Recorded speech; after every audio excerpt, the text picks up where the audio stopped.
Ya. Okay, good morning, good afternoon, and good evening, everyone. Bonjour and bonsoir. I'm Bob Staninovich. I'm a neurosurgeon from the University of Buenos Aires Hospital, and along with Dr. Rodolfo Recalde, a neurosurgeon, and Dr. Diego Prost, a neurooncologist, we are going to coordinate today's webinar. Also, we have a panel of experts neurosurgeons that will contribute to the webinar. We have the pleasure to have Professor Armando Basso, and from Uruguay, Fernando Martinez Venia, from Argentina, Doctors Álvaro Campero, Andrés Servio, Maximiliano Núñez, and Gustavo Trocoli. Today we have the pleasure and honor to have as a speaker Dr. Hughes Duffau. He's a worldwide known brain tumor surgeon. He is the professor and chairman of the Department of Neurosurgery and director of Team 4 INSERM U1191 Institute of Functional Genomics at the G.D. Juliac Hospital in Montpellier University Medical Center, France. So huge welcome, thanks, and we are anxious to hear you.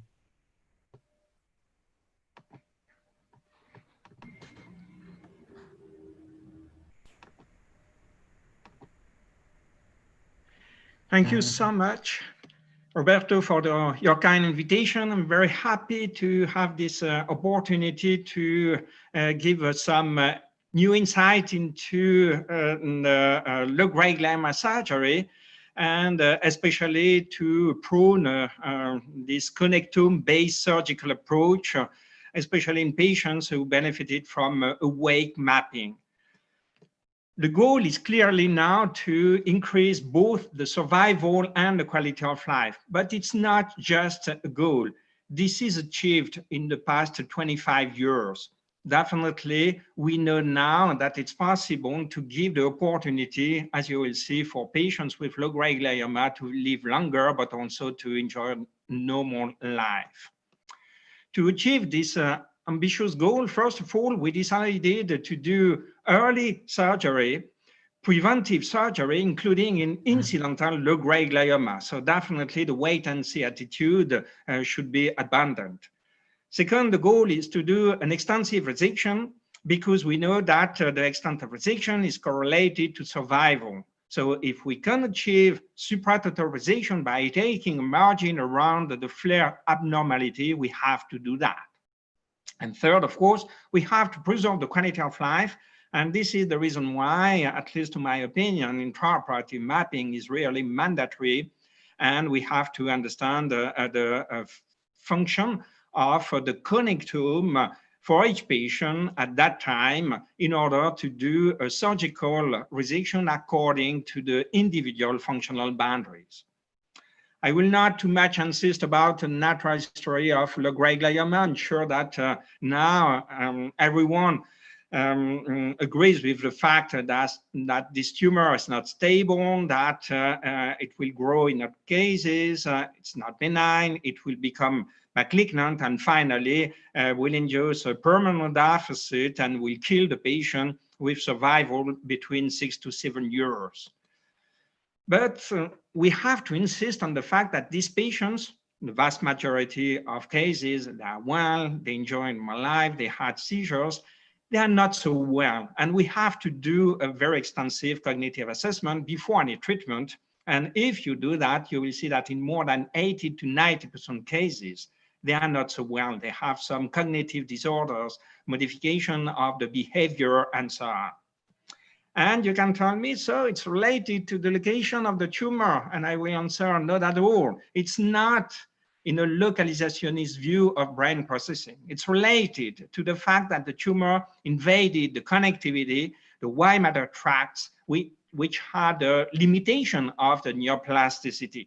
And this is the reason why it's very important to understand the human connectome to be a brain surgeon today. Otherwise, we will not predict how we will be able to remove the tumor and how we will be able to preserve or even improve the quality of life of the patient.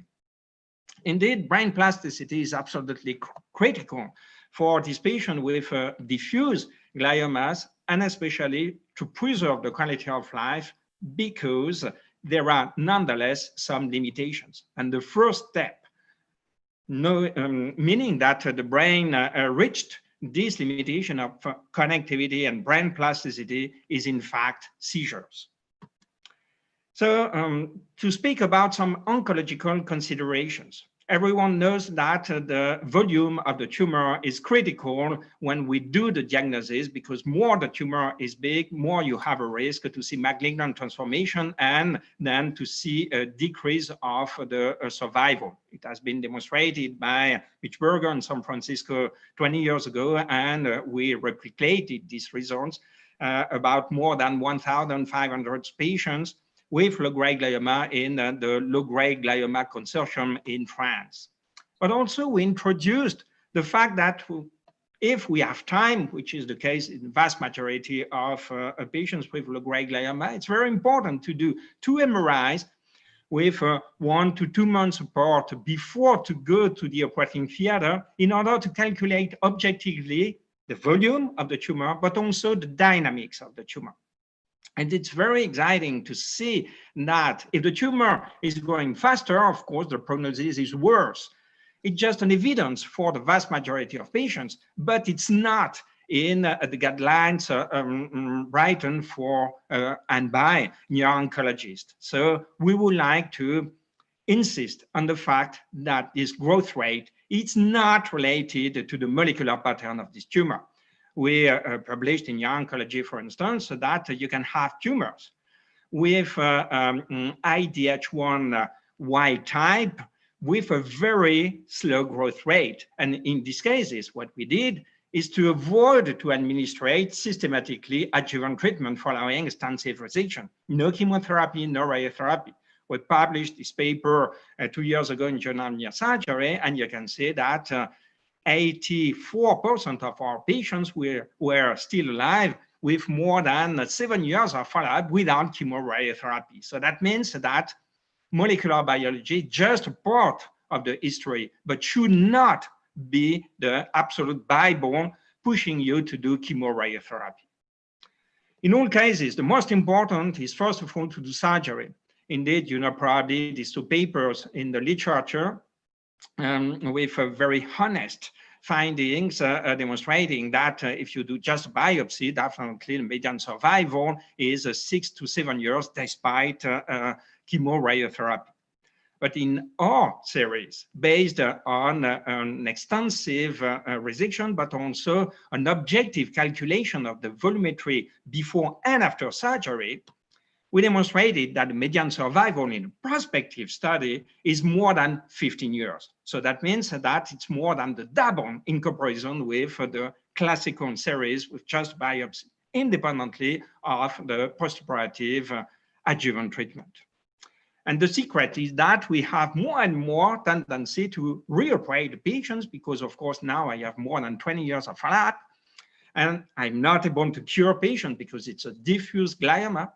But more and more, I can do a second, a third surgery thanks to mechanisms of neuroplasticity occurring in the meantime, and then to decrease again the residual volume, to decrease significantly the risk of malignant transformation, and to increase significantly the median survival. So everything is really logical. We have not to do biopsy anymore, except in some occasional cases of gliomatosis, like you cannot remove the hemisphere, of course, but otherwise, no reason to do a biopsy. We have to do an extensive resection according to functional boundaries, so definitely to understand the connectome of the patient at that time. And to do that, we need mapping techniques before and most of all during surgery. Indeed, the vast majority of these tumors are located within the so-called eloquent areas according to a localizationist view of brain processing. And you will see that during this talk, as usual, I will burn localizationism. And we did that recently by publishing the Bible of human physiology, physiological reviews, the fact that localizationism does not exist. This is the reason why we can operate in the so-called Broca's area, the Wernicke's area, the central area, with more than 99% of reliability because the brain is organized in networks. And you will see at the end of this talk that now we develop the concept of meta-network, network of networks, explaining why plasticity is so important. So to better understand these mechanisms, we can use a functional imaging. I am PhD in functional imaging, and this is the reason why I can tell you, I have the regret to tell you that at the individual level, functional imaging is not reliable. It's true for fMRI, it's true for DTI. Why? Because you can see the sensitivity and specificity of fMRI when you compare it with the intraoperative cortical and subcortical mapping. So you cannot make any decision based on this poor reliability. It's not my view, it's just objective. Second, we did the same thing with resting state fMRI. Definitely, I am involved in functional imaging for 20 years, and we demonstrated by comparing with the intraoperative cortical mapping that the reliability was around 85%. So that's beautiful in order to do research and to do systematically fMRI before and after surgery, as I will show you to better understand mechanisms of brain plasticity. But into the operating theater, I cannot make any decision to stop the resection or not according to a methodology with the risk to induce permanent deficit in more than 15% of cases. So we have to weigh the patient, because this is exactly the same thing at the level of the white matter tract using DTI. It's not my view.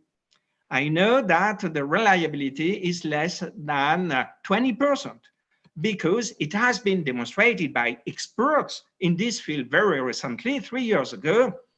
They demonstrated that the tractograms contain many more invalid than valid bundles. How do you want to make any decision or to stop the resection during surgery according to this kind of methodology? So please weigh the patient, exactly what I did for 24 years now, because you can identify, thanks to electrical mapping, the critical networks with the cortical hub and the white matter tract in the subcortical connectivity. It's reliable, it's online, and you can do so in real time anatomo-functional correlations by doing a real cognitive monitoring thanks to collaboration between patient and the neuropsychologist. So the most important is to select the good task for this patient at a time. Of course, the patient do not want to be aphasic hemiplegic, but I did not induce any permanent severe aphasia and hemiplegia for more than 10 years. And I cannot lie because 90% of my patients are coming from abroad. So it's not enough nonetheless to be human being, because what they want is to continue to enjoy normal life, familially, socially, and professionally speaking. So we have to adapt the tasks according to their lifestyle. But we have also to take into consideration the environment. I received patients from the 5 continents. And speaking about legal issues, if I induced hemianoptia because we decided with the patient that it was not mandatory to map the visual pathway, then in France, they cannot drive anymore. And I'm sure it's the same thing in US, but it's not the same thing in North Africa, for instance. They can drive. Cultural aspect. I cannot operate with this reliability patient coming from China speaking ideographic language, because I don't know enough the neural basis of ideographic language, while I know very well, I hope at least, the alphabetic languages, speaking about English, French, Spanish, even if I cannot speak by myself, but with a translator. It's possible to understand when to stop. Economical parameters. In France, the postoperative cognitive rehabilitation is reimbursed. It's not true in the vast majority of countries. And this is the reason why, to my opinion, patients are not recovering perfectly in comparison with some of our patients, because sometimes our operated on patients not able to be rehabilitated in other countries, and the recovery was not perfect. So you see that in fact, it's not just related to the lobar location of the tumor.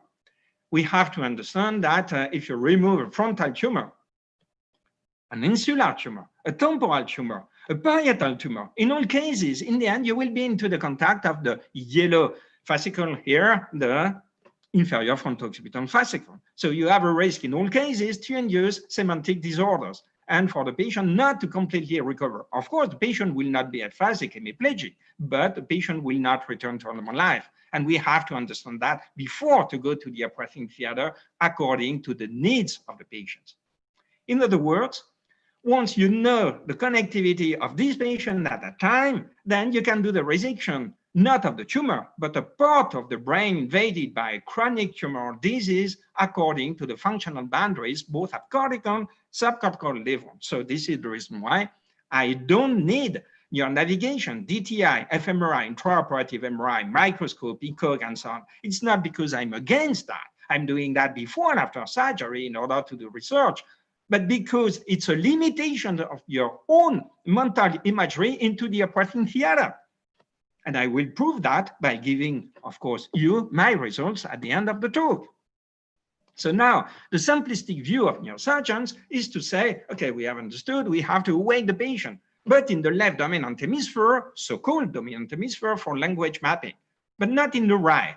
You think that I don't need the right hemisphere when I'm doing this kind of talk, not in my native language in front of the screen, because I have no mentalizing anymore, because I'm not seeing the reaction of people in front of me. Or when I'm doing surgery, for instance, next Monday, I need both hemispheres in order to build the brain. So if it's true for me, it's true for my patients. So it's true for your patients, because the right non-dominant hemisphere is critical for movement coordination. Is different not to be hemiplegic versus to play piano. Spatial cognition to avoid hemineglect, otherwise you cannot drive. Social cognition, otherwise you cannot communicate with other people. You have no empathy anymore. Non-verbal semantics, most of the time we are not speaking in the word, and we can understand the environing word based on our semantic processing with a high level of control.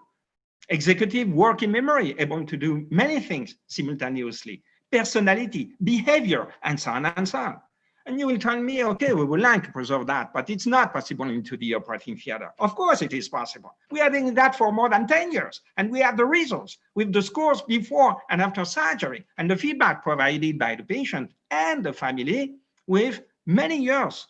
So if we can do that in Montpellier, you can do that. You will tell me, but you do not remove enough tumor. Of course, I'm removing more. This is the reason why my median survival is more than 16 to 17 years now. So the dilemma is solved. What is the secret? Stop to think that localizationism exists. There is no one area corresponding to Broca's area. You don't believe me? It's published in Brain. Neurologists accepted that many years ago because they cannot do differently, because they cannot say you lie, because they know that in fact the brain is much more complex. So now you have to add new tasks according to the quality of life defined by the patient himself. You are a mathematician, we have to include calculation. You are a dancer, we have to include spatial cognition, even in the right non-dominant so-called hemisphere, because I have not to decide for my patients. I am not them. You are a writer, we need to preserve syntax, and so on. But in all cases, we are human beings. And human being is, first of all, emotion, behavior. So we have to propose that in all patients. And they decide.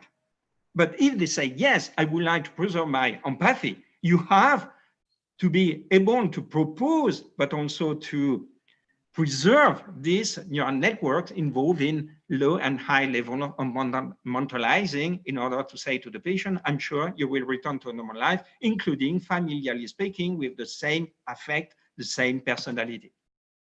What is the secret? To know the connectome. In this example, of course, everyone understands that if we cut the premodal pathways, the patient will be hemiplegic. If you don't cut, they are not hemiplegic, so you can say my patients are well. No, they are not hemiplegic, that's it. But we published recently, past year in Brain, mapping of the networks involved in the control of movement. When you do a surgery by yourself, you need, of course, more complex movement and not just to avoid to be hemiplegic. And to do that, you recruit other networks which are in front and behind the so-called Rolandic system, with, of course, the connectivity and especially the involvement of what we call the frontostriatal tract. When you stimulate it, the patient will stop to move and or to speak. But it's not enough, because we need the somatosensory feedback in order to have a beautiful movement. And to do that, you have to wake the patient in order to identify the somatosensory area and thalamocortical pathways, but also the pathways involved in the awareness of your body. Otherwise, you are not perfectly connected to the environment. If the patient is telling you, I need to continue to have a very accurate movement and not just, I want to not be hemiplegic.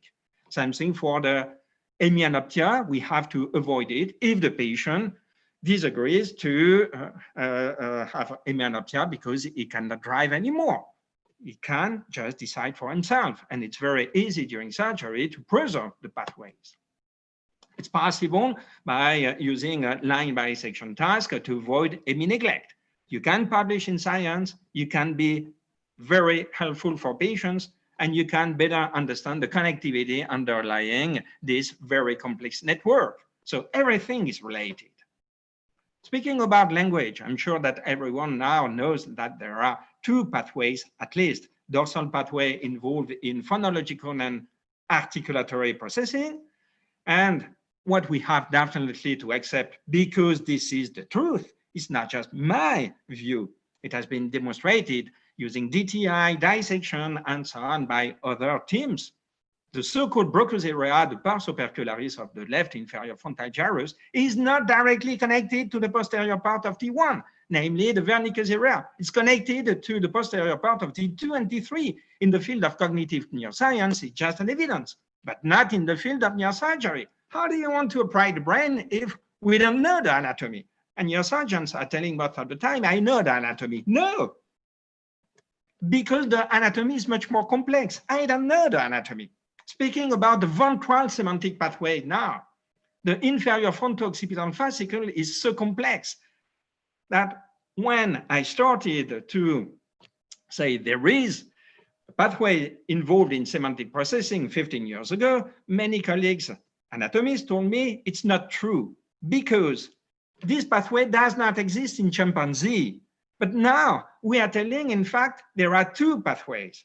And some colleagues are telling there are 5 pathways. So you see that we don't know the anatomy because it's much more complex, and explaining more and more why we have to be cognitive neuroscientists and neuroanatomists before to operate the brain just according to technology like neuronavigation, because never neuronavigation will give you this kind of very accurate functional information. For instance, now speaking about the inferior longitudinal fascicle. If you cut the anterior part, you will see an increase of reaction time during lexical access. You can tell me we can enjoy a normal life with that. Yes, but is it possible to accept that for this patient now? So you have just to ask the question, do you want to preserve the lexical access? Yes, no. And I will adapt the surgical resection according to your wishes. The posterior part is critical for reading. Is it absolutely crucial for you to avoid any degrees of alexia?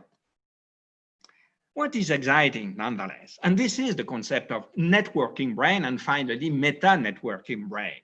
Speaking about the ILF and the uncinate fascicle.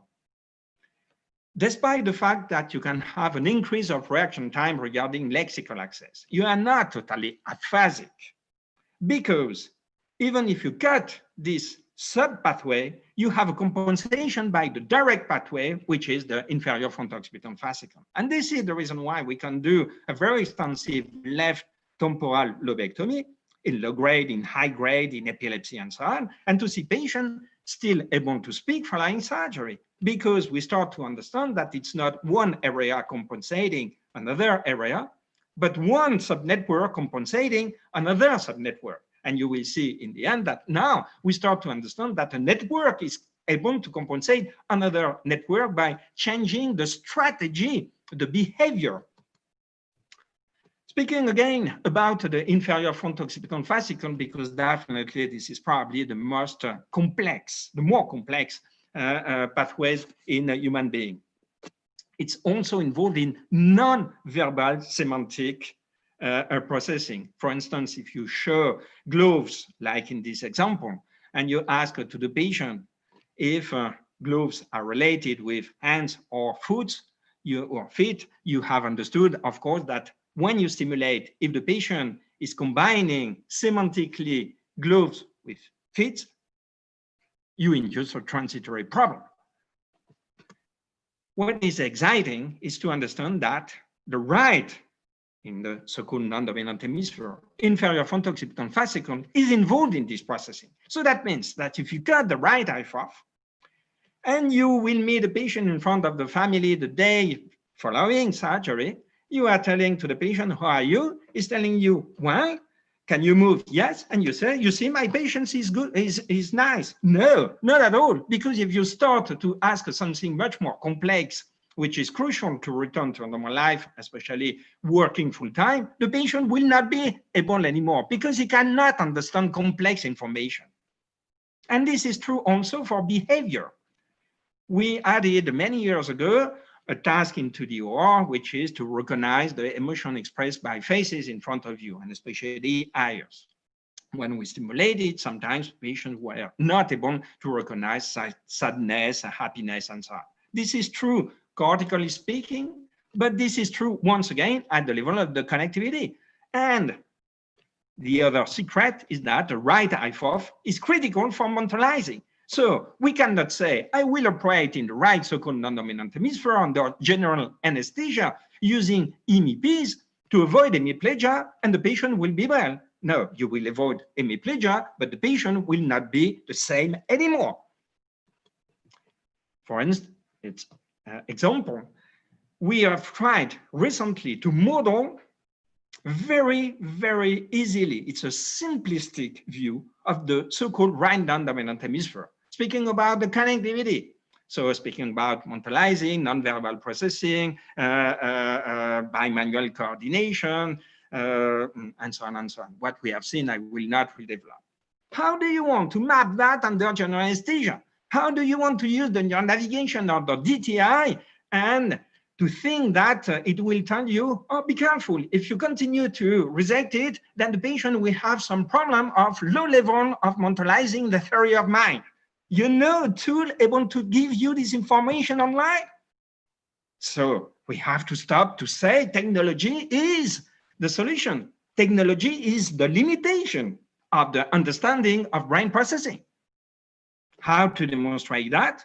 My results with cognitive scores in all cases following surgery and long-term follow-up. The goal, remember, was for the patient to live longer and better.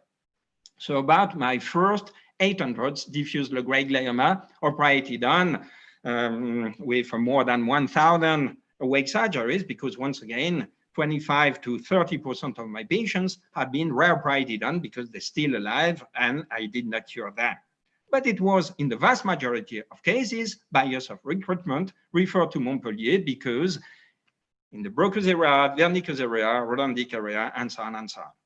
And for me, it was not a problem because I understood that localizationism does not exist. It does not mean that I am a better neurosurgeon. That means that I am not under the pressure of the dogma, which is totally wrong. The proof, mortality 0%. 0.5% of severe permanent deficits. I had 2 problems in 2 patients related to deep stroke when I was too close to the anterior perforating substance. Now I understood that I am protected thanks to the IFOF, even in the so-called right non-dominant hemisphere, by doing a wake mapping in the temporal stem, so protecting you from the anterior perforating substance because a little bit more superficial. But what is very exciting is that by removing Broca's area, Wernicke's area extensively, the frontal lobe and so on, thanks to a post-operative cognitive rehabilitation, and objectively demonstrated in comparison with a preoperative neuropsychological assessment, patients improved in 30% of cases, plus, of course, 80% of positive impact on epilepsy. And thanks to the low-grade glioma network in France, we demonstrated that epilepsy in low-grade glioma is not related to the core of the tumor, but to the peripheral invasion. So that means, in other words, that more you remove the tumor, of course, more the patient will live longer, as you will see. But more you remove the cortex around, according to functional boundaries, but using plasticity mechanisms, more you will control or avoid epilepsy. So more you will improve the quality of life. So there is no dilemma. The dilemma is just in the brain of neurosurgeons, not in the brain of patients. And if we can do that in San Francisco or in Montpellier, we demonstrated with Mitch Berger many years ago, thanks to this meta-analysis, that everyone can do that thanks to intraoperative mapping. So the problem is solved. If you do not perform intraoperative brain mapping in your hospital, you have a problem. We have to better understand mechanisms of neuroplasticity. And to do that, functional imaging, because non-invasive, is absolutely beautiful. This is the reason why I love it, but not into the OR. So I took the habit 20 years ago to do pre and post-operative fMRI and to see how the patients were able to recover, like in this example, after a supplementary motor area syndrome. And the answer, as you can see, is this is the network with the recruitment of the contralateral homologous area, the SMA, the premotor cortex, but also with an activation here of the ipsi lesional precentral, retrocentral, parietal, what we have seen. So it's a bilateral network. What means non-dominant hemisphere?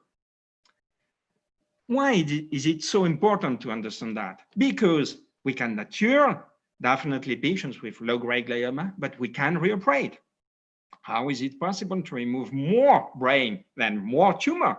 Many years later, because in the meantime, mechanisms of neuroplasticity occurred and especially pushed thanks to post-operative cognitive rehabilitation.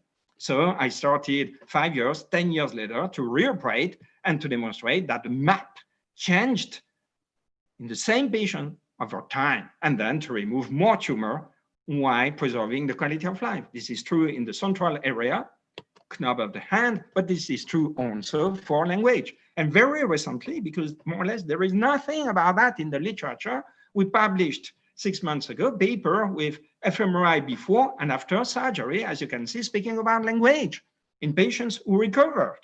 And you can see that it's a problem of reconnectivity using the interhemispheric connectome. I mean, you need both hemispheres in order to compensate this kind of lobectomy. But this kind of also of tumor, remember, if you do a preoperative cognitive assessment, in the vast majority of cases, the patients are not perfect. So we have to understand that. The modeling of the brain before surgery, after surgery, before second surgery, after second surgery, and finally now I'm doing more and more third surgery. Example, Wernicke's area. I was not able to remove during the first surgery. I did not push. I don't want to induce any aphasia, of course, but I hate to lose. So I came back 10 years later. And at that time, as you can see, by preserving the connectivity in the depth, the ILF, the arcuate, the I4, blah, blah, then I was able to remove completely the left temporal lobe because in the meantime, remapping occurred. This is true in Broca's area. I was not able to remove the pars opercularis of the left inferior frontal gyrus in this patient at that time. I say, okay, what I want is first of all to give him the opportunity to live longer, but also better. But I will come back. It's exactly what I did 10 years later. It's possible to do that very aggressively, speaking about the imaging, because these patients enjoy a perfect normal life, including this patient with a bilateral frontal lobectomy, driving, taking care of his children, working full time, and so on. And with cognitive scores, of course, demonstrating that the patient is well, but because we induce this plasticity over years. You will tell me you are doing so many tasks into the OR, you are a scientist, but The goal initially was for the patient to live longer. I understood. This is the reason why my patients are living more than 16 years in a prospective series. So remember, with a biopsy, it was 6 years. So we added 10 years with a normal quality of life. It's not the end, because 25% of my patients are still alive 20 years following the first surgery. I need to become older. What was another secret? To understand definitely that it's a diffuse glioma and that the flare is not the disease. So if you can remove more than the flare, as done everywhere in the organism in oncology, so you will increase the chance to control the tumor better. So it's the concept of supratotal resection. The goal is not to remove what you can see. The goal is to remove more, and you will tell me where to stop according to functional boundaries. What functional boundaries? What we have seen, the supramodal semantic processing, bimanual complex coordination, language, semantics, phonology, articulatory syntax, mentalizing, low level, high level, dual task, and so on and so on. What will happen? No malignant transformation in comparison with my group of total resection when I took a margin. No radiotherapy. So of course, no death, normal life, because I arrived earlier most of the time, remember, and it's exactly what we will see, to arrive earlier and earlier in the natural history of the disease. Stop, wait and see. The secret for that is to do preventive neurosurgery. And this is the reason why I started to operate more and more incidental discovered low-grade glioma in the past 10 years. Indeed, if you do a preoperative cognitive assessment, you will tell me, oh, it's just incidental discovery, so the patient is well. No, in 60% of cases, they're not well. We have to be objective. So we have to do systematically preoperative cognitive assessment before to say the patient is well.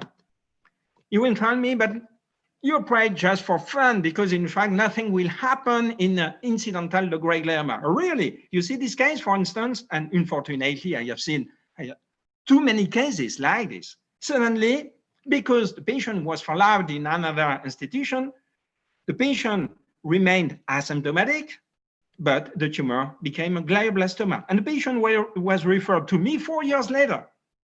It was a glioblastoma. Of course, I did surgery, but the patient died 3 years later. I can tell you that I would have been able to do a supratotal resection if the patient was referred to me since the beginning. And then I can tell you that the patient would have been still alive today without chemoradiotherapy. I'm sure about that because it's true for 100% of patients I did supratotal resection. But surgeons and neurologists decided that it was too dangerous to do the resection of the right insula initially. Finally, we killed the patient. I did more than 100 patients with low-grade glioma. What happened when we did low-grade glioma with incidental discovery? The tumor were smaller. I did 30% of complete resection plus 30% of supratotal resection plus no partial resection. So I changed radically natural history of this disease in these patients.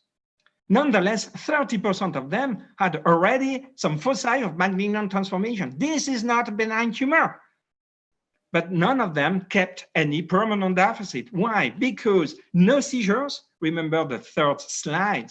So that means, in my talk, that the brain plasticity limitation was not reached. So that means that you can push the resection and the patient will be able to compensate because brain plasticity will be optimal thanks to postoperative cognitive rehabilitation. And we demonstrated that just by publishing this year in neurosurgery. Now the return to work. 97% of patients resumed their employment and not just, they are not hemiplegic aphasic. They are enjoying perfect normal life. With, you can see, so 95% of patients still alive with 6 years of follow-up in this sub-series. So I proposed in front of the National Academy of Medicine 3 years ago to do a screening in the general population. And they said yes, because 66% of possible patients would accept to benefit from a screening thanks to a non-invasive MRI in order, of course, to be operated on earlier. And why we can do that? Because we know the limitation of neuroplasticity. You are telling me how to know that? Because we published the atlas, probabilist atlas, of course, of brain plasticity in the MRI template already 4 years ago in brain. And no one is using this atlas because I don't know. Because it's just an evidence that we have to understand where to stop into the operating theater according to the knowledge of the connectome. But if it's true for neurosurgeon, it should be true for medical neuro-oncologists. And unfortunately, medical neuro-oncologists don't know the functional anatomy of the brain. So that means that if you have an invasion of the contralateral hemisphere, the contralateral connectivity, you cannot reoperate. You can, but you will cut both pathways and you will induce permanent deficit. In this case, please do chemotherapy. No radiotherapy. I will tell you why. If you do chemotherapy, you will induce a shrinkage. You will tell me, yes, because the molecular pattern. No. In this case, for instance, it was a 1p92 non-coagulated tumor, and we did that in hundreds of tumors. Example, partial resection, temozolomide, shrinkage, second resection, 10 seizures a day before surgery, no normal life, no seizures anymore, driving and working after this kind of strategy, independently of the molecular biology. If you do radiotherapy, what will arrive? It's not my view. It has been published objectively thanks to evidence-based medicine. Early radiotherapy, no impact on the median survival in comparison with delayed radiotherapy, but decline of cognitive function. And you know why? Because irradiation in essence of the connectivity. And once again, we don't know the connectivity. So we are telling we improve the methodology, the technology of radiotherapy, like for us, the navigation intraoperative MRI. But once again, the technology will not provide this kind of functional information. So if we are not neuroscientists, we cannot deal with the brain. It's true for neurosurgeon, but it's true also for radiotherapists. And when they start finally to be objective and to do pre and post-operative pre and post radiotherapy, DTI and cognitive assessment, they said after 1 year, we started to have problem. Of course, this is the reason why in the RTC, so it's not me, Monica Eggy proposed recently, regardless of the 1p92 status, I changed nothing, to defer radiotherapy for preservation of cognitive function and quality of life. You have the feeling that I wrote that, but it was 20 years later. And finally, we start to say, maybe be careful, radiotherapy could induce some deficit. Yes, because we are not speaking about glioblastoma with median survival 2 to 3 years. We are speaking about patients living 20 years. So we propose to change radically the management of this patient thanks to a recursive strategy. First of all, do not follow them, operate. Second, according to functional boundaries, then induce plasticity thanks to post-operative cognitive rehabilitation and return to a normal life, which is the best rehabilitation. Then come back by doing surgery again. Then come back if you cannot give chemotherapy, which will not induce this kind of permanent severe deficit regarding the cognitive function in comparison with radiotherapy, independently of the molecular pattern. And finally, now I start really to irradiate more and more my patients after 10 to 15 years. Median survival, once again, more than 16 years. So it's not against the overall survival. And we started, it's politically incorrect, to avoid to do too early chemotherapy and radiotherapy, even in low-grade glioma, with foci of malignant transformation, including foci with grade 3 and grade 4. We published that in Neurology this year, just 3 months ago. You can see 5-year survival, 95%. I cannot lie. But because I did a very extensive resection. An example, you see that it's real enhancement. I did the surgery in 22. I did extensive resection, the patient enjoyed on my life. It was, of course, in the middle of grade 3. I did no chemo, no radiotherapy. It seems that I am probably crazy, but nonetheless, 3 years ago, I did for the second time surgery, 15 years after the first surgery. And what happened? The lab told me it's a low-grade glioma now. Oh, really? Maybe because I removed the focus of malignant transformation initially. And the patient is not irradiated today. No chemotherapy. We have 18 years of follow-up. And it's not just one case. I have hundreds of cases like this. But it could be, of course, dangerous to push the resection according to functional boundaries. No, because we have to be scientists to operate the brain and to use this knowledge in order to elaborate new models of the brain. And you can publish by yourself as a surgeon in Nature.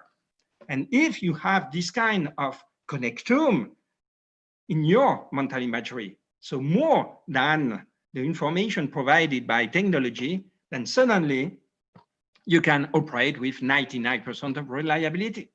And to help younger neurosurgeons, we published just this year the sole atlas in the world literature with the critical networks, speaking about the cortical hub and the white matter tract. DTI is not a function. We published the function in 16 functional domains.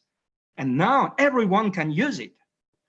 And to conclude, so what we did is now to model the left, the right hemisphere, and to develop the concept of meta-networks.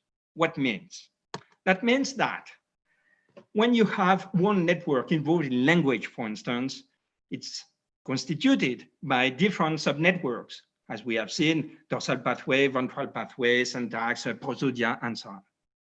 But we don't need only language in order to enjoy normal life. And we have to create sometimes interactions between different networks in order to solve this problem.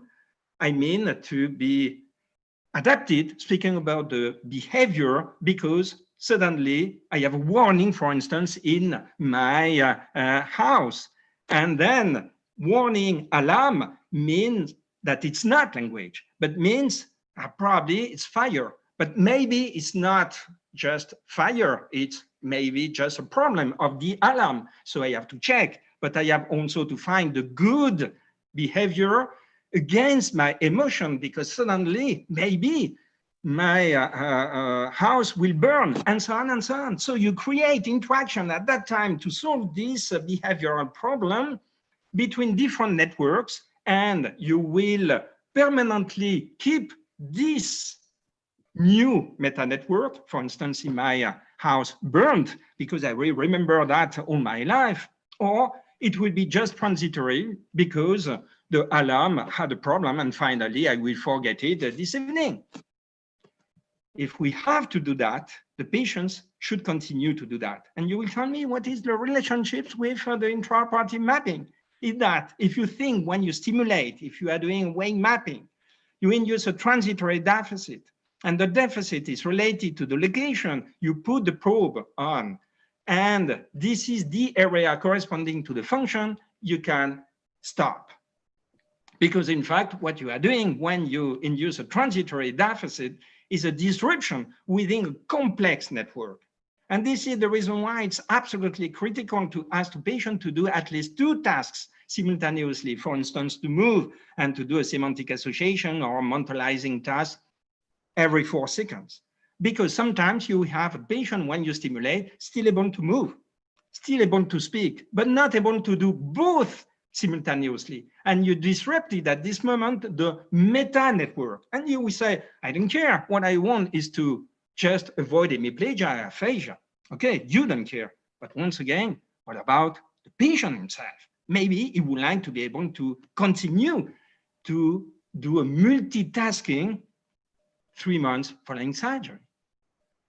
So to conclude, talk to the brain, forget the glioma. We have to learn very, very accurately the glioma before surgery, do the volumetric assessment, calculate the kinetics, of course, following surgery, benefit also from the molecular biology. It's just a part of the history, but a critical part. And then you will build a big equation, but into the operating theater, you should see the brain. If you use technology, that means that you are lost in the brain. If you are lost in the brain, that means that for younger people, you will become addicted And without near navigation, without intraoperative MRI, without DTI, without fMRI, without blah, blah, you cannot pray. That means that you have a problem, because normally you should know where you are. And to stimulate in a awake patient, it's just the validation, the confirmation of your mental imagery. And this is the reason why you can achieve this kind of resection by giving more than 10 years to your patients of normal life, thanks to your knowledge of the connectivity. But you have to adapt your strategy according to the wishes of the patient in agreement with the Hippocratic Oath, not in agreement with the evidence-based medicine. We have to know the results in the literature, but we have now to be plastic in front of this patient at that time.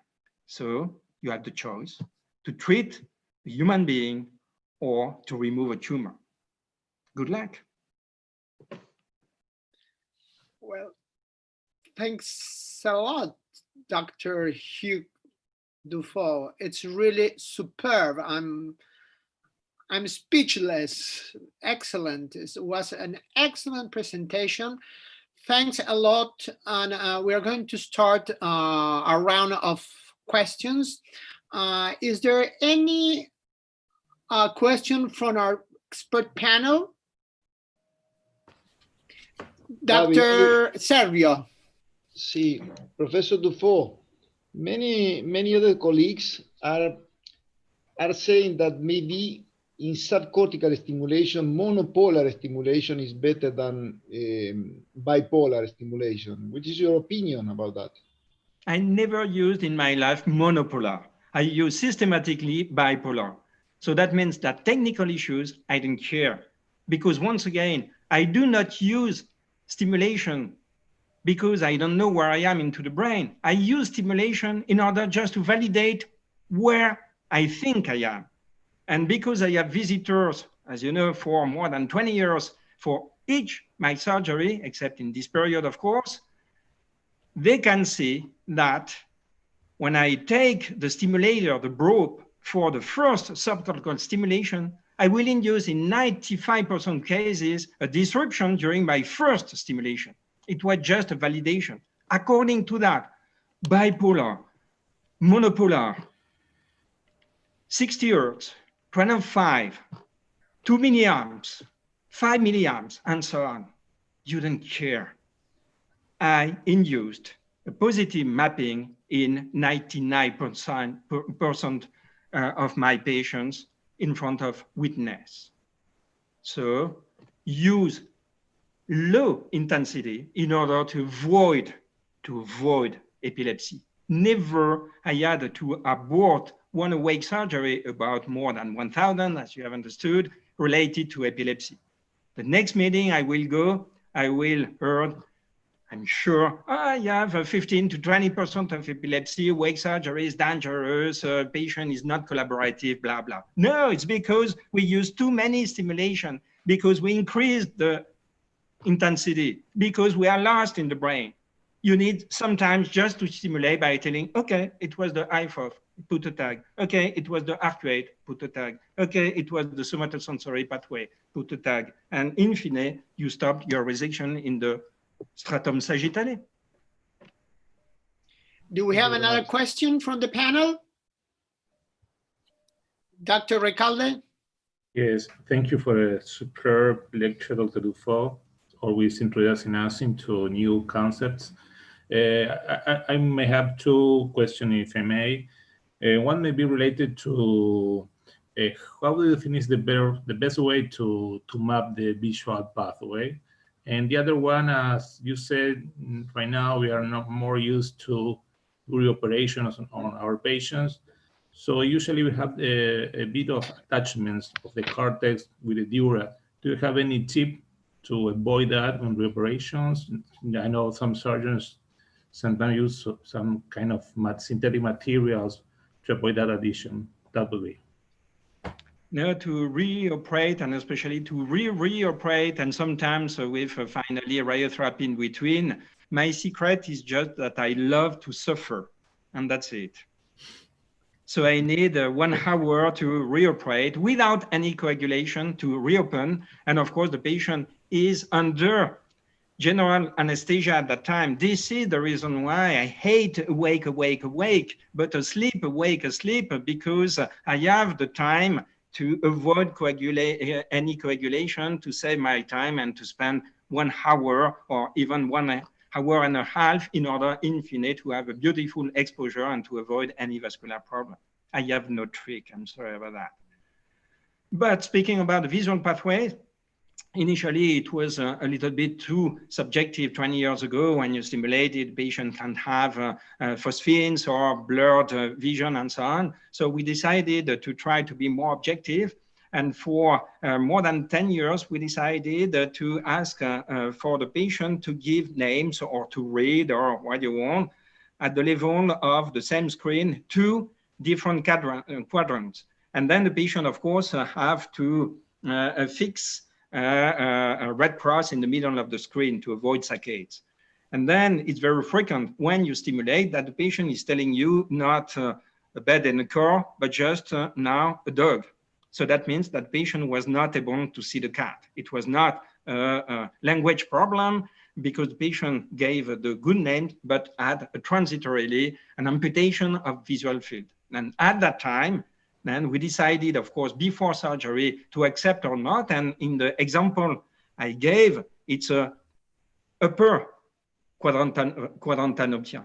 And most of the time, the patients are telling, I don't care if you can remove more because you can drive despite an amputation of the upper quadrant. But if it's a lower quadrantanopia, then you can be really disturbed in your quality of life. So you see, we can be very, very accurate, but once again, thanks to the fact that I have very good speech therapists and neuropsychologists into my OR, because in fact, at that time, they give you the translation, if I can say, of the neuropsychological assessment. And that's true for the mentalizing, the verbal, non-verbal, semantic processing, and so on. In other words, all people in my operating theater are PhD in cognitive neuroscience. The speech therapist, the neuropsychologist, the neurosurgeon, the neuroradiologist who did the preoperative fMRI, because we can speak nonetheless about mechanisms of neuroplasticity before to go to the OR, and so on and so on. And I think that this is the secret, really. If we can understand the brain with a higher level of reliability, knowing that it's, unless, of course, then we increase really the reliability into the OR. But we have to continue to better understand this functional anatomy. Thank you. Okay, thanks, Dr. Recalde. Do we have another questions from the panel? Perfect. Yeah. Go ahead. Hello, doctor. Thank you for your talk. I have a question about the low gliomas, low degree gliomas in the right side. What is your advice about that? Because sometimes for us it's very common and simple, the planification of the surgery in the right side, no awake, is in a sleep surgery. But maybe we can change this point of view and to do this surgery in awake surgery, because sometimes one anatomical resection when the patient is asleep is not total resection. What is your point of view, or what is your advice for us about that? Each time I had the opportunity, if I can say, because it's too frequent to my opinion, to reoperate the patients operated on in another institution under general anesthesia in the right non-dominant hemisphere. In 100% cases, I did a more complete resection under awake mapping. And in the vast majority of cases, I did a supratotal resection. And you have seen the results with more than 10 years of follow-up, the rate of death in this subgroup is 0. So that means that when you do a beautiful resection under general anesthesia in the right hemisphere, in a so-called non-critical area like the prefrontal lobe, beyond the fact that probably you have induced some cognitive or behavioral disorders and you're not aware about that if you don't you do not perform an objective cognitive assessment. I don't speak the day after surgery. I mean 1 year, 5 years, 10 years later. Beyond this fact, in the vast majority of cases, it would have been possible to remove more and then to change radically the natural history of the disease. And if you would like just to be convinced about that, I can propose you to ask to your patients the last 5 years with no chemo, no radiotherapy in order to avoid any bias, to come back and to have a cognitive assessment. And you will be so surprised about how finally they are not normal. And on the other hand, but so frequently they regrew. And finally, I have to reoperate now. And at that time, please do the second surgery in the same patient, the second time under awake mapping, and you will see that thanks to a postoperative cognitive rehabilitation, it will recover better objectively, and you will remove more. And now you will be convinced. Thank you very much. Do we have another questions from the panel?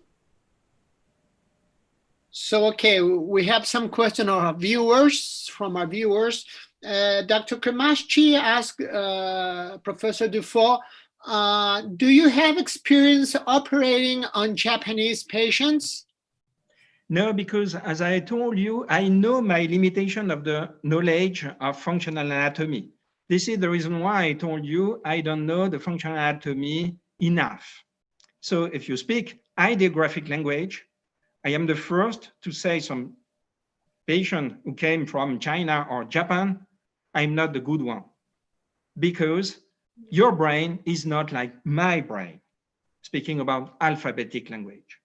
So what I did is to train younger people, now they are not so young, in China, in Japan, and so on. And then I can refer very honestly, I hope, the patient to these neurosurgeons in this team with cognitive assessment in their native language and knowing the neural basis of Spanish, Japanese or Chinese. And then they will do a better job than me because at that time, I am not a good neuroanatomist.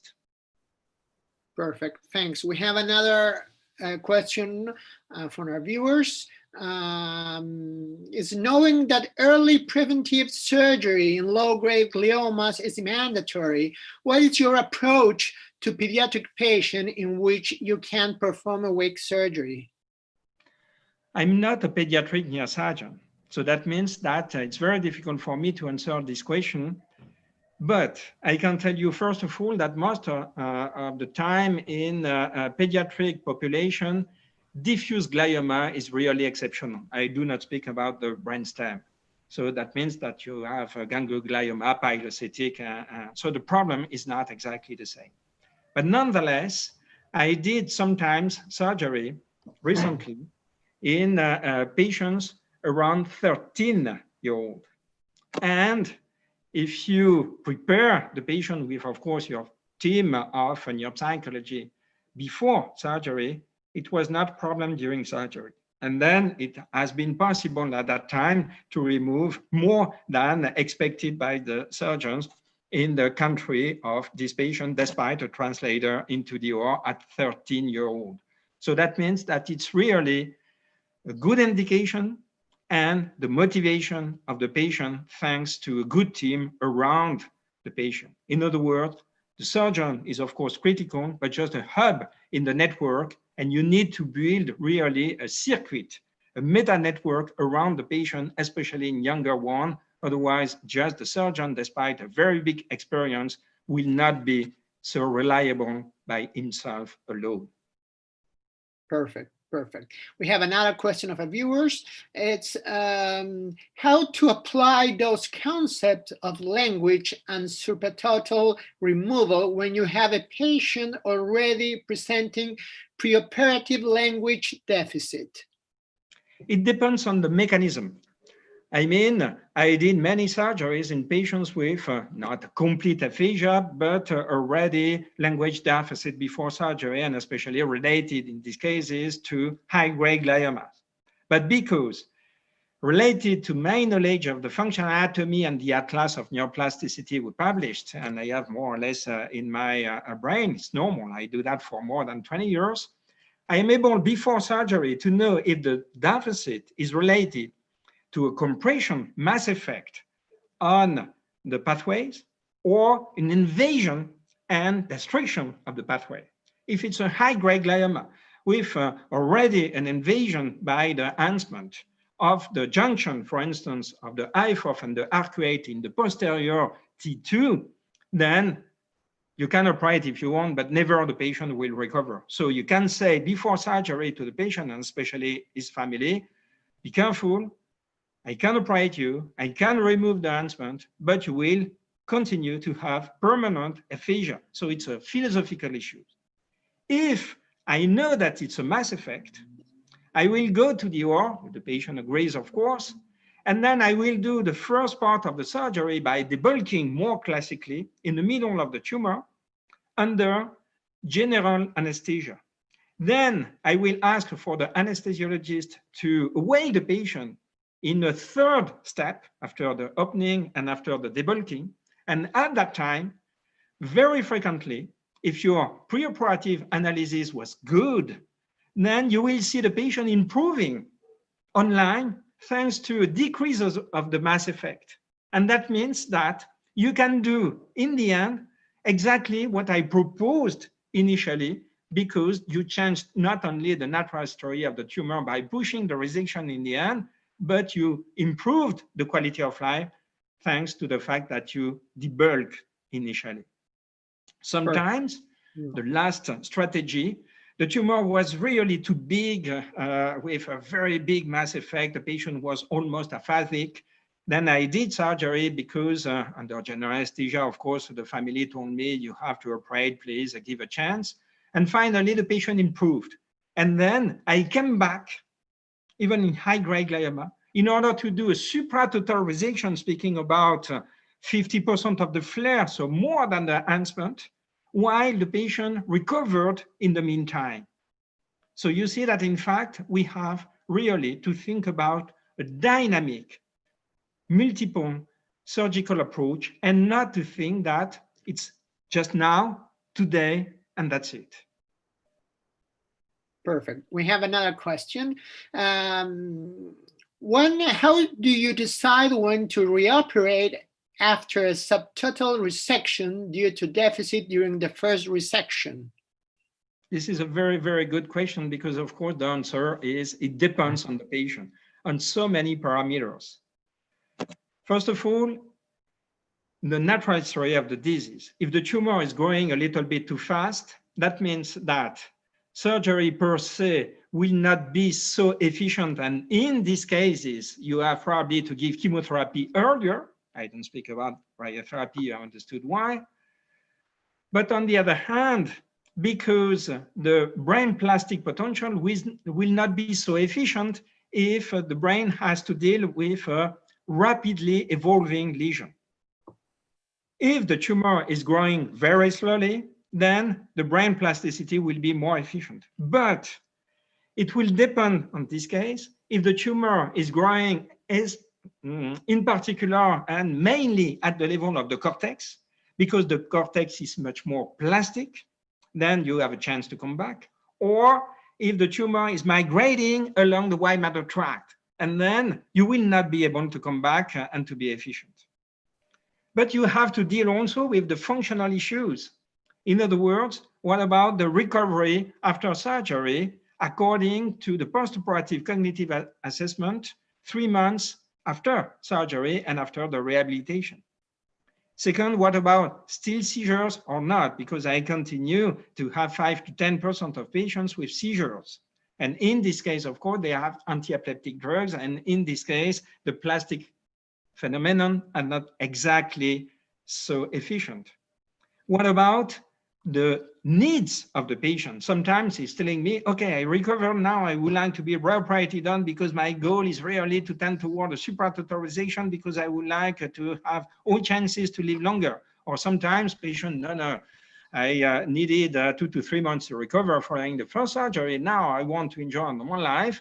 and we will continue to calculate the growth rate. And if the tumor is growing slowly, then you will reoperate me in a few years. And by combining everything, if you have a slow-growing tumor, not so migratory pattern, in a patient enjoying normal life, and with no symptoms, especially no seizures, after many years, I will finally make the decision with the patient because the volume of the tumor. And it was, you remember the fourth slide of this talk, the volume is related to the risk of malignant transformation. So beyond 10 to 15 cc, because it has been demonstrated in the US by Mitch initially, reproduced in French, it has been confirmed recently 3 years ago in Germany and so on. The risk to see malignant transformation is higher. So you see that in fact, we have a big equation to solve for each patient. But to give you approximately my mean time before reoperation is between 4 to 5 years. Perfect. We have more questions, Dr. Duffau. One of these questions is for incidentally asymptomatic discover.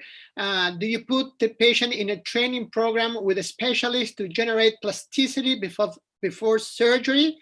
Could improve that surgery when surgery will be necessary? It's a good question, but I don't know, because from now, we started to do surgery in asymptomatic patients. And of course, you have understood that in 60% cases, they had nonetheless some mild but objective cognitive deficit. And we did the rehabilitation after surgery and it worked. But you're right, in some cases, I did not perform supratotal resection. Remember, 30% of supratotal, 30% of complete. So nonetheless, 1/3 with just a subtotal removal. And it's a very good question because we started to think a posteriori that maybe it would have been a good idea to do a preoperative cognitive rehabilitation in order to induce plasticity and finally to avoid to come back and to do the complete resection thanks to 2 surgeries. But the problem is now, I revert the question, why we will a little bit reluctant. Because we needed, first of all, to better understand mechanisms underlying neuroplasticity at the individual level. And finally, as I said, so few papers giving you the opportunity to see functional connectome before and after surgery. And now, because we are publishing more and more this kind of papers, we start really to predict how the brain will reorganize at the individual level. So I think that we will be ready in, I hope, short term now to do this kind of new protocol before the first surgery. Perfect. We have another question for another viewer. Dr. Duffau, you say most of the LGG you operate do not receive adjuvant chemo. In what cases would you recommend post-operative treatment? I would recommend to postpone treatment. Post-operative treatment. Oh, once again, only if I was not able to do a subtotal resection. So if I left more than 15 cc, because most of the time it's related to the fact that there is an invasion of the deep connectivity, so the limitation of neuroplasticity, I know that I will not be able to come back at least before a few years. So there is a risk to see in the meantime the tumor growing too much. Second, because of a growth rate which was a little bit too rapid before surgery. And then I know that finally the natural story is like a high-grade glioma and not like a low-grade glioma. And most of the time, I can predict the results of the lab, but sometimes we can have discrepancies. So it could be a low-grade glioma according to the neuropathological and molecular assessment, but finally growing too fast. And if you combine both, growing too fast, the patient was not perfect before surgery and is not perfect after surgery, due to an invasion of the white matter tract connectivity with a residue more than 15 cc, I will be the first to say, after 3 to 6 months, of course, in order to recalculate the growth rate following surgery and to give the opportunity for the patient to return to a normal life, but to say, okay, now it seems reasonable to avoid to wait and to administrate chemotherapy earlier. Another question, is any situation in LGG that you consider not necessary at all, the mapping of the brain? Only if there is an absolute contraindication of awake mapping. I mean, maybe in the pediatric population, as I told you, I'm not the guy to answer this question, but I can leave this door open and sometimes to have an authentic low-grade glioma in a patient less than 10-year-old. A patient with so many previous medical history of disease and with obesity, but I mean really morbid obesity, and then anesthesiologists, despite their experience in my hospital, will tell me really we take a very big risk. Or patients with a psychiatric disease are telling you, I don't want to be operated on under awake mapping. So in this case, maybe, of course, we can do classically, but really in my experience, you can believe or not, but it's less than 0.5% of my patients. Maybe nonetheless, I have a bias of recruitment. I have to be honest, because they are coming from abroad in 90% cases. So that means that in the vast majority of cases, it's not a coincidence because they did surgery, they did seizures by living in Montpellier. They came to be operated on, at least to discuss about awake surgery, and in order to preserve their quality of life according to this philosophy well known. And then we can, of course, discuss, but in this a priori. So maybe this is the bias explaining why my patients are so motivated. Perfect. One question. In the supratotal resection, which do you consider is the adequate resection margin? Functional boundaries, the meta-networking. When the patient will tell me I'm not able to understand what means this diagram, when I cannot recognize the expression of the face in front of me, when I cannot do two things simultaneously, when I cannot give you the answer in 4 seconds, and so on and so on. So everything was pre-planned with the patient before, and of course with the neuropsychologist, in order to preserve a real normal quality of life, speaking about the behavior and the cognition, but not before. So once again, if I can take 2 centimeters of margin away from the flare, I will do that. And in these cases, to be honest also, I have some patients with more than 10 years of follow-up with no recurrence. Maybe finally I cured them. Yeah, someone of the panel wants to make, I have more questions, but before I want to know, someone of the panel have any question? Dr. Recalde? I have a short question, but I Sure. think I know the response of Professor Duffau. Okay, do the question. First of all, thank you very much, Professor Duffau. You are not a neurosurgeon, you are a neuroscientist, and you are a guide for a lot of people in the world. We visit him in Montpellier, and he is our inspiration. Really, he is a very good surgeon, but most important, a very good person. I think my question, I know the response, but in your experience, the survival rate of low-grade gliomas without contrast enhancing or with contrast enhancing is the same? It depends on the extent of resection. In this paper we published recently in Neurology, we say that we could avoid to give adjuvant treatment with the same survival if I did at least a complete resection, speaking about the flare and not just speaking about the enhancement. Second, it depends also on the spatial organization of the tumor, because as we know, in fact, gliomas, I will not speak about just low-grade glioma now with enhancements, are very heterogeneous. And as you know, I have the habit to remove a big part of the brain and sometimes to refer the lobe directly to the neuropathological lab.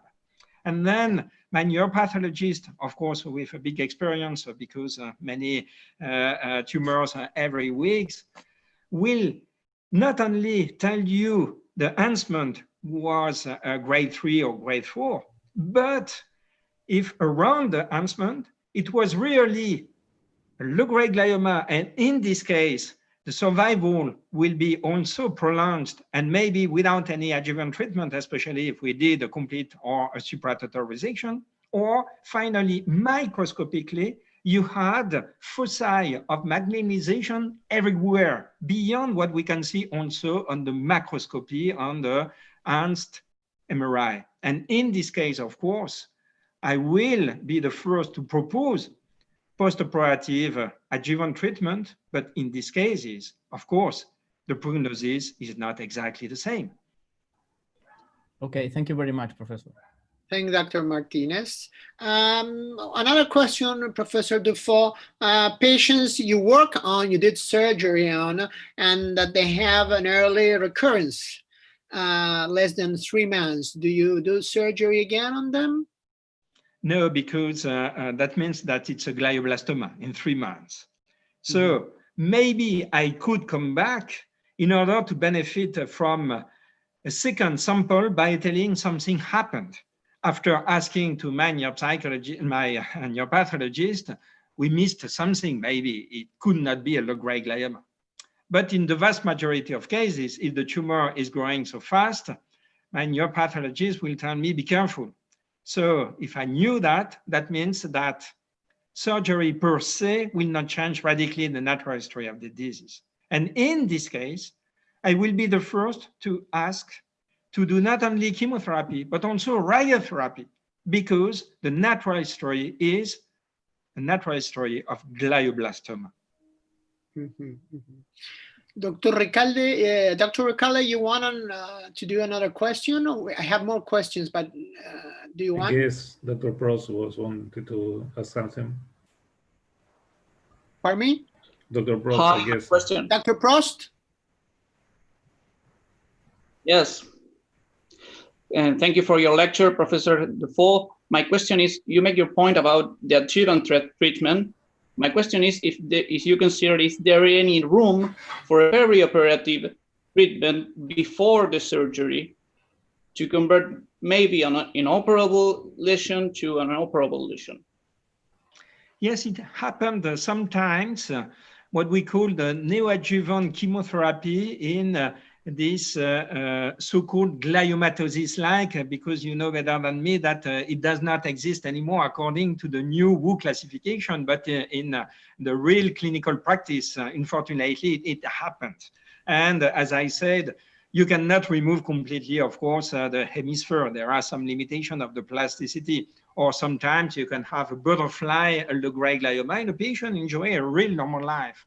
So in these cases, when I know that I will leave too much invasion of the connectivity, I would prefer to do just a biopsy and to ask to my oncologist to do chemotherapy first, because in more than 50% of cases, you can induce a shrinkage of the tumor.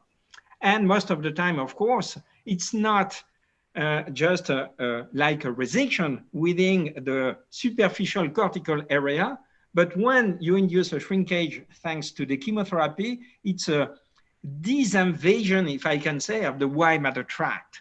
And then the surgery could become possible thanks to you, exactly the case I have shown with the patient doing 10 seizures a day with a very wide invasion of the central area and the pyramidal pathways, the corona radiata.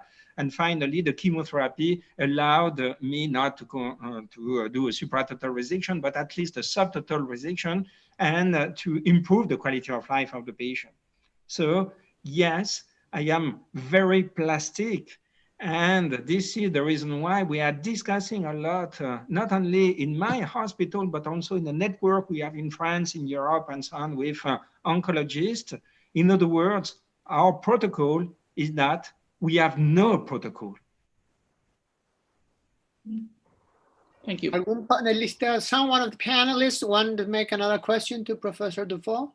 Yes, last time we were in San Francisco, I remember you told us that you were working on pregnant women with have been operated on low-level gliomas, and you were searching about the incidence of pregnancy on the rate of recurrency on these patients. I don't know if you have something published yet, or you have some information you can give us. Yes, so the paper is ready.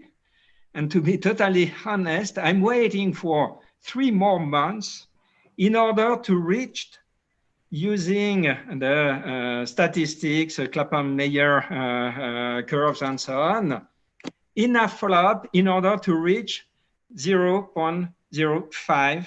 And then finally, to answer your question, but because you were so kind to invite me today, I will give you something totally unknown and never published in the literature.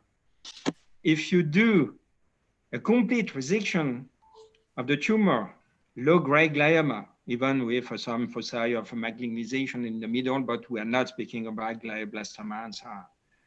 And if the patient is pregnant, then you increased very significantly, at least in 3 months, the chance to avoid a modification of the natural history, and especially a malignization of the tumor during and just after pregnancy. And I can say that now because I will have enough follow-up to show the median survival more than 5 years after the pregnancy. And if you did not achieve a complete resection according to the flare, then it will be a predictive factor regarding the survival of the patient 5 years after pregnancy. So for the first time, we started to identify something to help patients to make a decision, and something we can change, and not just speaking about the molecular pattern of the tumor. Thank you. I want to make you one question. It's a very typical question, Dr. Duffau. You know that in plenty of countries around the world, there is a lack of access to molecular biology. So under that situation, do you change the strategy of the surgery since we have this lack of access, no? Of course, no, because in my network, I have big neuro-oncologists well known in the world, not speaking from Montpellier or France. And they are the first to say, whatever the intrinsic prognostic of the tumor, glioblastoma, grade 3, grade 2, with foci of malignant transformation, a real grade 2. And whatever the molecular pattern, if you do a complete resection, you will change radically the natural history of the disease. It's not me, it's neuro-oncologists who now are totally convinced about the fact that if you can remove the tumor, it's better. So why to do a biopsy? Just to say in fine, I will remove the tumor if you knew since the beginning that it was possible to remove completely the flare. Please do that since the beginning, and you will see what will happen. Perfect. Perfect. Do we have some more questions from the panel? Just to finish to answer this question, I would like to insist on the fact that it's not just my point of view. I do not understand the incoherency of some surgeons telling, according to the molecular biology in low-grade glioma, I will operate or not finally the tumor. But they are the first to operate glioblastoma with butterfly pattern. So I am the first to ask the question, are you sure that you are really helpful by giving the opportunity for the patient to live 2 months more, while I changed, sometimes with more than 10 years, patients with, as we have seen, focus of high-grade glioma or wild type. So we have to be full of common sense for younger people looking at this video, first of all, be logical with yourself. Perfect. Dr. Nunez? Yes, doctor, a simple question about the transopercular approach. What is your tips to help us about the correct point to entry? And for me, sometimes it's very common to lose the right direction when you do the resection of the low degree gliomas in the insula. What is your tips about this in the right direction to make a safety surgery? For the transopercular approach, you need two things. First of all, to wake the patient in order to know what you can remove of in the vast majority of cases, the inferior frontal gyrus, because you will have a good surgical access to be into the insula, including in the posterior part, even if everyone knows that the posterior superior part is complex in San Francisco, in Montpellier, everywhere. But speaking about the inferior part, the inferior posterior part, and a fortiori the superior part, you can remove it through the inferior frontal gyrus. So please awake the patient, whatever the hemisphere, because sometimes you can change the personality of the patient by removing the pars triangularis or opercularis in the right so-called non-dominant hemisphere. And then you will have a beautiful map. You will remove accordingly the operculum according to the second point, subpial dissection. So you will do the resection into the contact of the Sylvian fissure. And never, I will open the Sylvian fissure, explaining why never I had any vascular problem, at least related to the Sylvian vessels itself. I said that sometimes it happened in the depth at the level of the anterior perforating substance, but this is another topic. This is in the end where to stop and not how to reach it. So thanks to a subpial dissection into the contact of the Sylvian fissure, you will be finally on the surface of the insular cortex. So you will expose, at least in my experience, according to the cortical mapping, and this is the reason why it's very important to know if you can remove a little bit more, you will expose the circular sulcus of the insula. This is the point. Because at that time, you can take in what you want, in the pins, Debaki, and so on, the pia mater, and then to lift up the circular sulcus, and then you will be within the insula with never any contact with the vessels. And that means that you will now remove the insula subpially also from inside. And that means that never you will induce any spasm. Never I used papaverine in 20 years. And you will have a more beautiful exposure because more you will remove the insula, more you will be able to lift up the surface of the insular cortex, speaking about the pia mater. And finally, in the end, you will have all pia maters, because you can do that, of course, at the level of the superior temporal gyrus also, around the Sylvian vessels. And in the end, you have a beautiful view everywhere without touching never any vessels. So the sole question will be finally where to stop into the depth. And now the answer is the temporal stem, because the I4 is running at this level, just the anatomy, in the left, naming your task, in the right, mentalizing non-verbal semantic association task. And when you will stimulate and induce a transitory deficit, that means that if you push more, first of all, you will cut the I4 and you will induce permanent deficit, and sometimes without being aware about that, especially in the right so-called non-dominant hemisphere.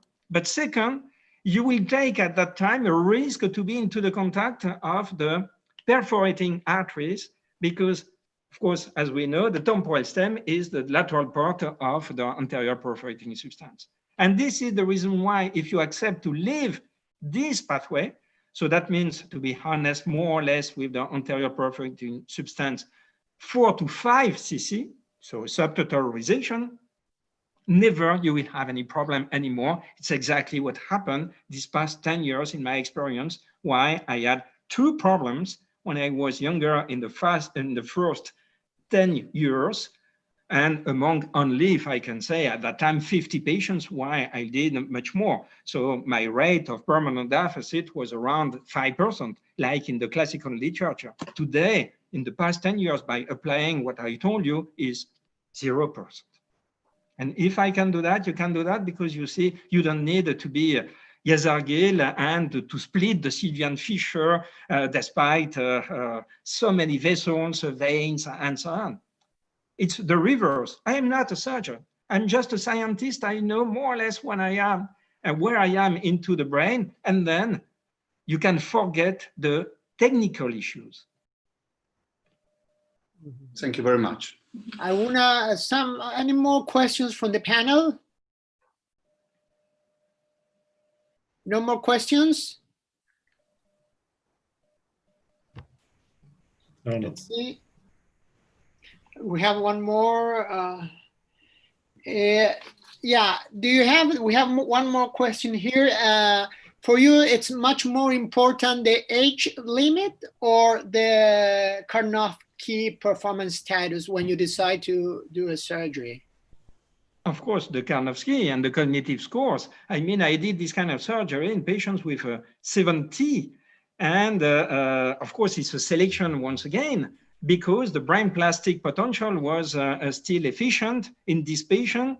So a very good Karnofsky, despite the fact that they were old for me and not 20, 30 or 40.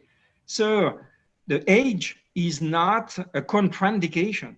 But of course, more you have tendency to become older, more brain plasticity decline. So it depends on each patient. While if the Karnofsky is just 50, that means that except if it was a mass effect at the level of the brainstem, as we discussed already, you have more or less no chance today to restore the brain. It's too early. So this is the reason why, finally, what I proposed today is very humble, is just to preserve the brain, because the brain is processing more or less almost normally before surgery, but not to restore it. It's too early. We have to better understand these mechanisms of neuroplasticity. Perfect. So, okay, Professor Duffau, was a great pleasure to hear you. Really, we thank you a lot. And I want to tell to everyone that on behalf of Dr. Sokolovsky, Chair of the Department of Neurosurgery of the University of Buenos Aires, and of the Oncological Neurosurgery section, and of myself, we thank you, all of you, by being today with us. And thank you. Thank you, Dr. Duffau, again, and see you next week. Okay? Thank you so much for your invitation, for the very exciting discussion, and of course, take care. Take care. Thank okay, you. Be safe. Take care, bye-bye. Okay.